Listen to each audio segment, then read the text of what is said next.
तो स्टूडेंट्स, स्वागत है एक बार फिर से आप सभी का आपके अपने यूट्यूब चैनल विष्णु सर में। देखिए, आज की वीडियो में हम चर्चा करेंगे 8th ग्रेड अभ्यास पुस्तिका के अंतर्गत कक्षा 7वीं में आज हम गणित विषय में अध्याय 14 सममिति इस अध्याय का संपूर्ण हल करेंगे। तो देखिए, इससे पहले हमने सभी वीडियो को हल कर रखा है। आप कोई सी भी अगर वीडियो देखना चाहते हैं तो डिस्क्रिप्शन में प्लेलिस्ट की लिंक दी हुई है, आप वहाँ से कोई सी भी वीडियो देख सकते हो।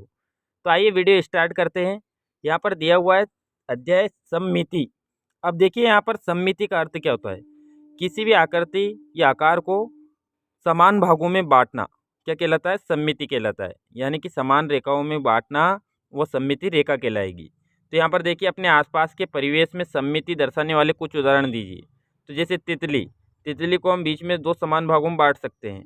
मनुष्य, ताजमहल, अंग्रेजी वर्णमाला में BOHX आदि जो वर्ण होते हैं ये क्या दर्शाएंगे? सममिति दर्शाएंगे। अगला प्रश्न देखिए, प्रश्न नंबर 2। समबाहुभुज सममित आकृतियाँ होती है, तो बताइए प्रत्येक समबाहुभुज में कितनी सममित रेखाएं होती है। देखिए, समबाहुभुज का अर्थ होता है समान भुजाओं वाला बहुभुज। यानी कि त्रिभुज भी हो सकता है, चतुर्भुज भी हो सकता है, पंचभुज, षटभुज, लेकिन उनकी सभी भुजाएं क्या रहेगी? समान, सम रहेगी। तो यहाँ पर देखिए, उसमें कितनी सममिति रेखा रहेंगी?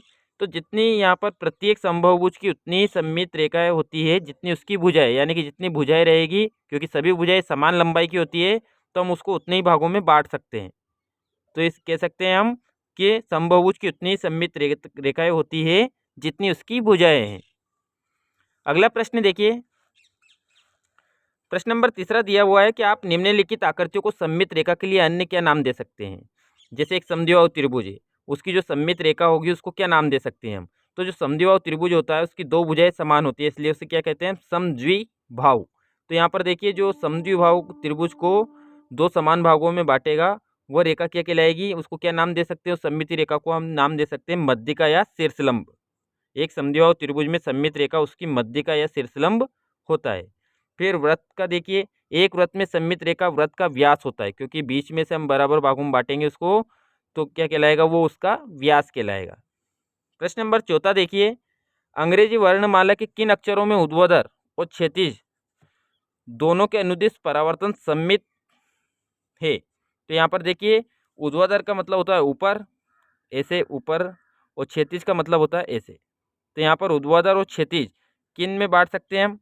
किन वर्णों में? तो यहाँ पर देखिए, किस किस वर्णों में हो जाएगा? HIO और X। इस प्रकार इन वर्णों को हम ऊर्ध्वाधर और क्षैतिज दोनों के अनुरूप काट सकते हैं, दर्शा सकते हैं। अगला प्रश्न देखिए, प्रश्न नंबर 5। देखिए, प्रश्न 5 दिया हुआ है कि यदि किसी आकृति की 2 या अधिक सममित रेखाएं हो तो क्या आवश्यक है कि उसके क्रम से अधिक की घूर्णन सममित होगी? तो हाँ, क्योंकि केंद्र से जाने वाली प्रत्येक रेखा एक सममित रेखा होती है और केंद्र से उसकी घूर्णन सममिति संभव है। तो यहाँ पर हाँ लिखेंगे हम, और संभव है। प्रश्न 6 देखिए, किसी आकृति को उसके केंद्र के परितः 60 डिग्री के कोण पर घुमाने पर उसकी प्रारंभिक स्थिति जैसी ही दिखाई देती है। इस आकृति के लिए ऐसे कौन से अन्य कोणों के लिए भी हो सकता है? देखिए, किसी आकृति को अगर हम 60 डिग्री घुमाए तो पहले जैसी दिखेगी।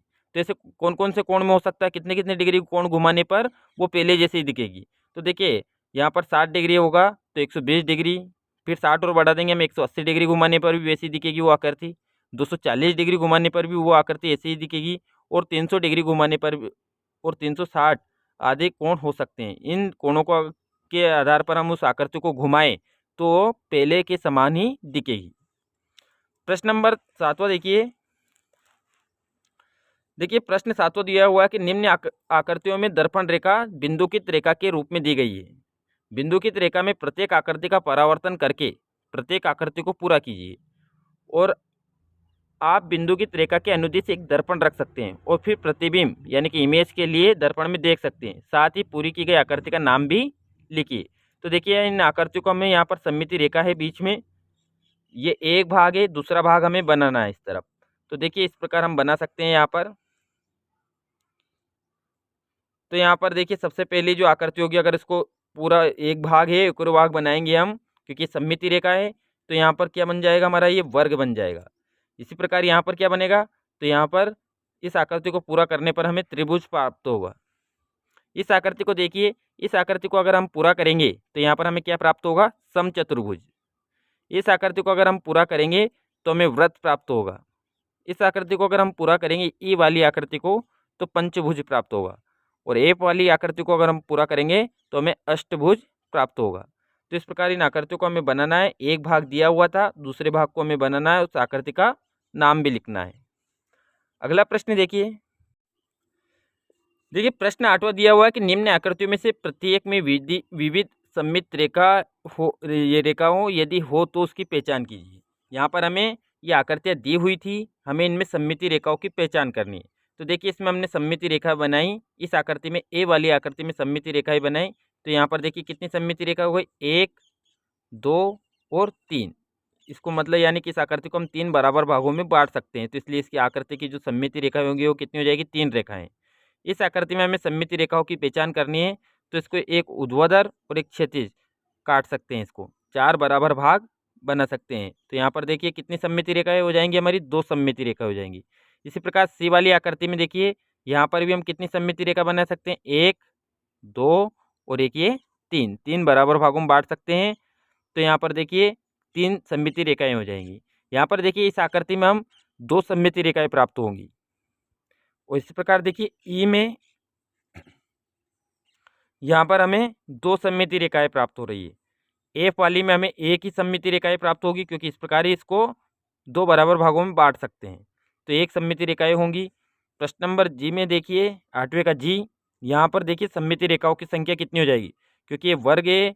यहाँ पर देखिए विकर्ण से काटेंगे हम, और एक बीच में से, और एक यानी कि ऊर्ध्वाधर और एक क्षैतिज। तो इस प्रकार हमें कितनी प्राप्त हो जाएंगी, 1, 2, 3 और 4 सममिति रेखाएं इसमें प्राप्त होगी।